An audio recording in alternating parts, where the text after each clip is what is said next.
Hello everybody, good morning. Again with Thierry from Curaçao with a new episode number 12 already. And today we're gonna talk a bit about the cost of life cost on Curaçao. Talk about the money, talk about the device they use. Also when you do some shopping, what is expensive, what is less expensive. And if you have questions also, you can put them in the comments. Probably I will forget some stuff, but we'll do our best. To begin, already we still in a pandemic period of COVID-19 since 3 weeks. And it seems as it's going to last for 2 more weeks. So now we're 15th of April, I think. And till the end of the month we're in this pandemic, we're in lockdown. So I would say we try to make the best out of it and enjoy. Okay, see you.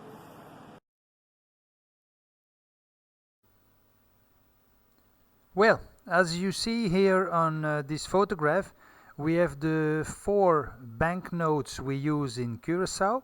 Is 100 guilder, 50 guilder, 25 guilder and 10 guilder with different colors, different size, different pictures on it. It's nice. 100 guilders is about, let's say, 50 euro. And then on the right side you see the coins we have. We have 2 like a bronze color is 5 guilders, is 2 euro and 50. Then you have 1 guilder, it's half a euro. Then you have 25 cent, it's more silver color. Then you have 10 cent, and then you have the smaller ones, the 2 ones is 5 cent and 1 cent. Really, the last one is funny because when it falls on the ground you don't even hear it. It's like plastic. It's a chocolate piece, I call that. So these are the devices we use on Curaçao to pay. There's no 500 guilders, there's no 1000 guilders, so it's a lot of banknotes when you have to pay, for example, let's say 20,000 guilders. It's going to be paid, except by a bank check or so, it's going to be paid cash with 100 banknotes.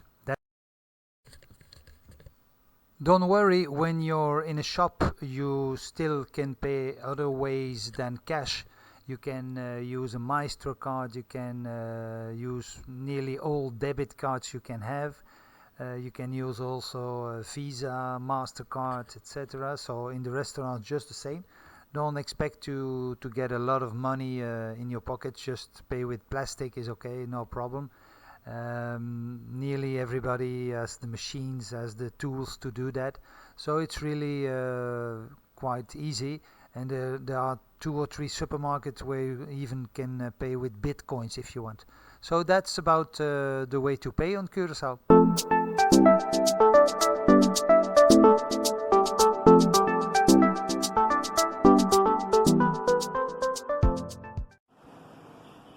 Well, first of all, I'm going to show you the different devices or the money notes, the banknotes we use, as well as the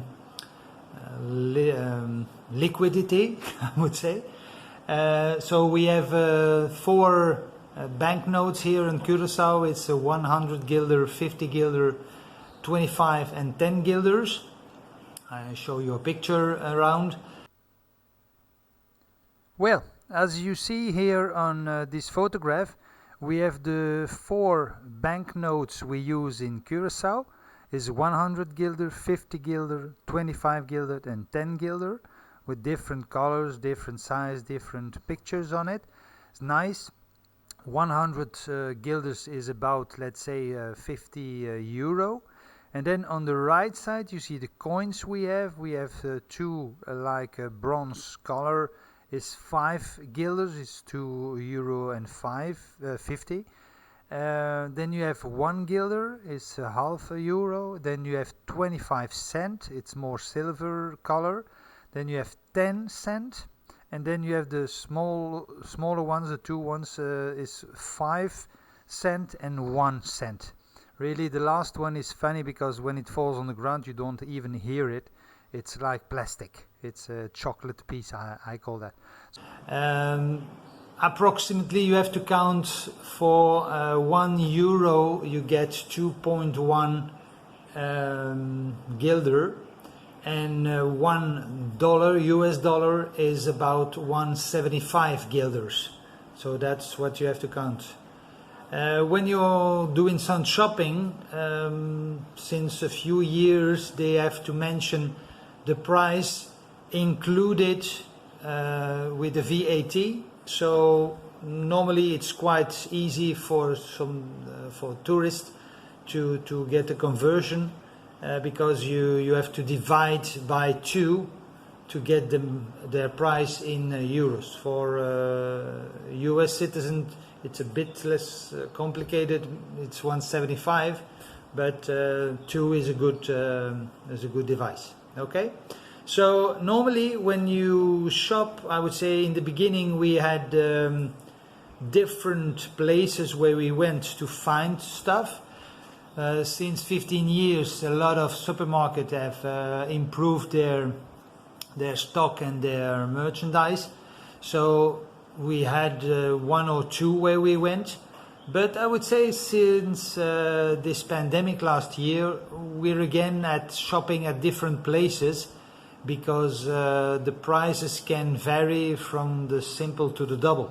So one stuff you pay, for example, €2. The other place is the same product, same origin, and it's €4. So it's a bit annoying, because again we have to shop actually, not to make some grocery shopping at one place and go home. No, we have to do 2 or 3.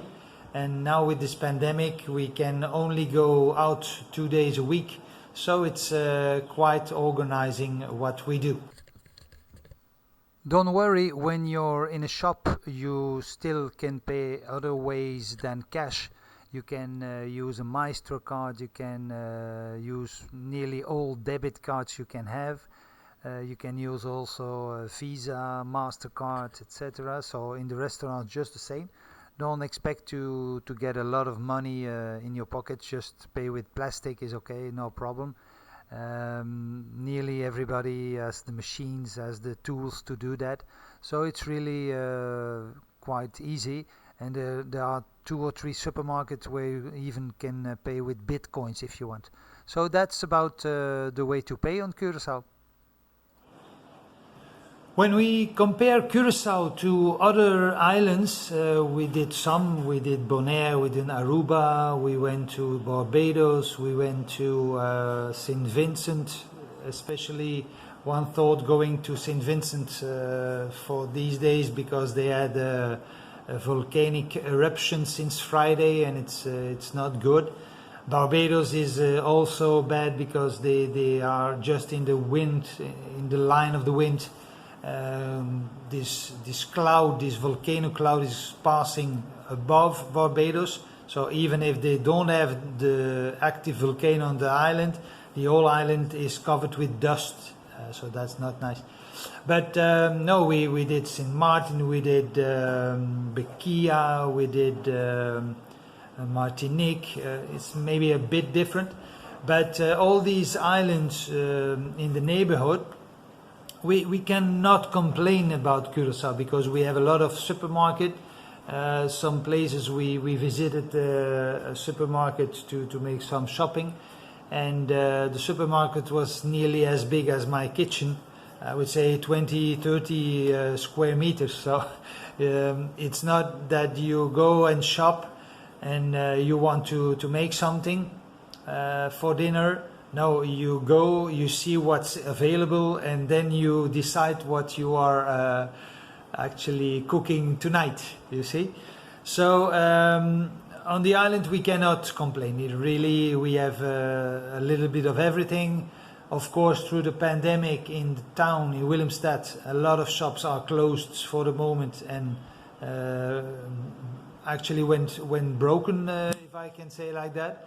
because of the financial situation. It's not easy to pay high rents in a village or town like Willemstad and survive without tourists. It's not possible. When we go a bit further, we depend, of course, like I said before, about on tourism, especially from Europe, America, and the neighborhood South America. But I would say normally when people come here, they find it cheaper than home. But the few last years, the idea changed a bit. So Europeans have the idea also. It's become more expensive on Curacao. We live mostly, I would say 90-95% on export-import. So we don't produce anything very sustainable or substantial. But that's the whole idea of an island, of course, and that's what makes the price rising out of the pan.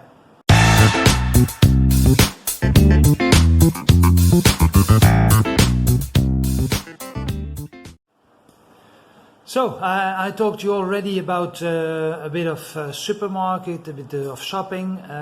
Let me tell you, for example, if you want to buy a house here on Curaçao,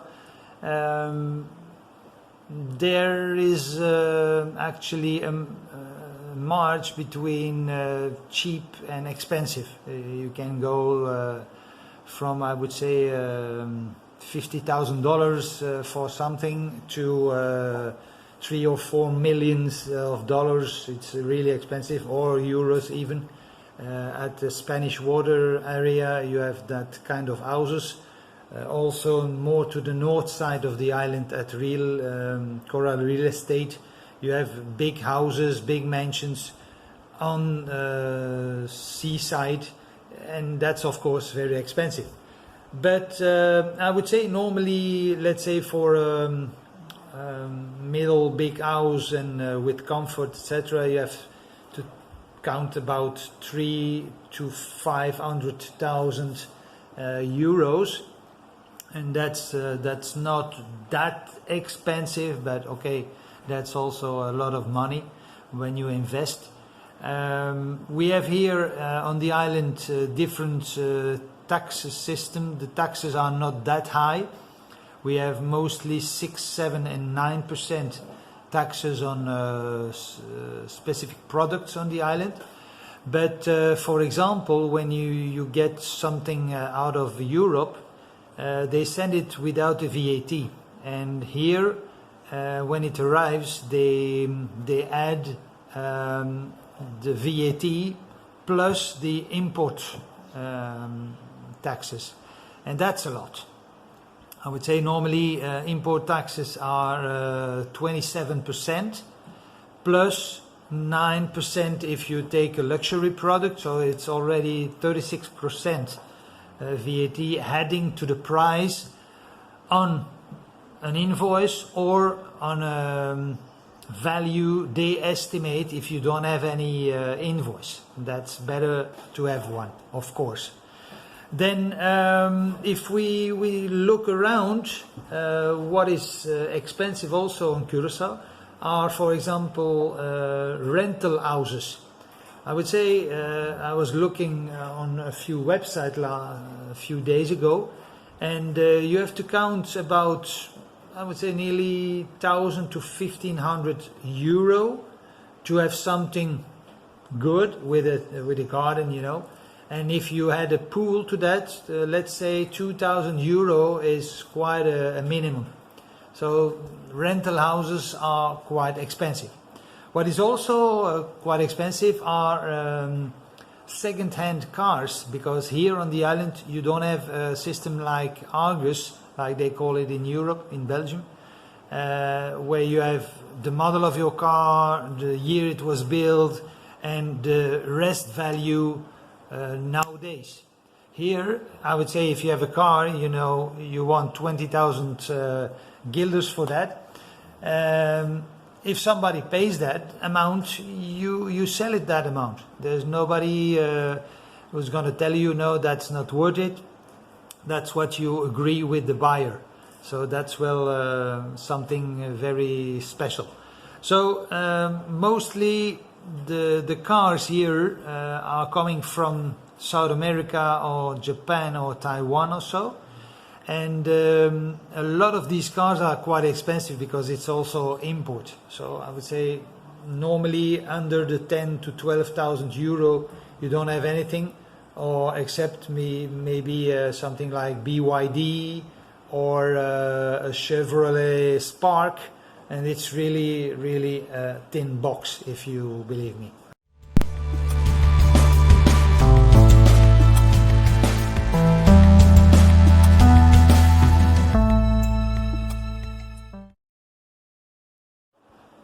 All right, as I told you before, for a stranger is actually a lot of administration, except for Dutch people who have some advantage to get here.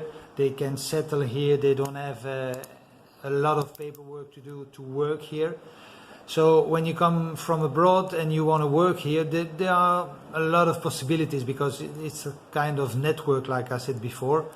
And if you try to start a company, you need a lot of paper, you need a lot of proof, you need a lot of insurance, that you have enough financial ways to live. And actually Curaçao has something like 90% of tourism dependence. So it's really something important here when you start something to find a new niche and a new way to do some stuff, because a lot of people nearly do the same and everybody is renting something, especially with Airbnb and stuff like that. But I would say here on the islands you have a quite life, and if you want to do something, there's always an opportunity, a lot of possibilities. And like I said, Dutch people have facilities, they invest here, they go back to Holland and then they come back for a holiday or so. Since 1 or 2 years the administration was simplified for US citizens also. They can come here, I think, for 1 year now without a lot of explanation. So that's quite interesting also for those people. And for the rest, yeah, begin a company, it's a good idea, but you have to find a hole in the market, like they say in Europe. And of course, a lot of things are happening as on an island. So I say take your enthusiasm with you, try something, do something, but don't forget, go for it. Okay? That was actually our episode 12. It was not a long one. I tried to explain you a bit the financial side of the island. Maybe some subscribers will ask some stuff, and I can explain you that later in another episode. But don't forget to like, share and subscribe our channel. On YouTube, it's Living Our Life in Curaçao, and I hope to see you soon for episode number 13, and hopefully we are out of the pandemic till then, but I'm afraid not. Okay, all the best and stay safe. Bye bye.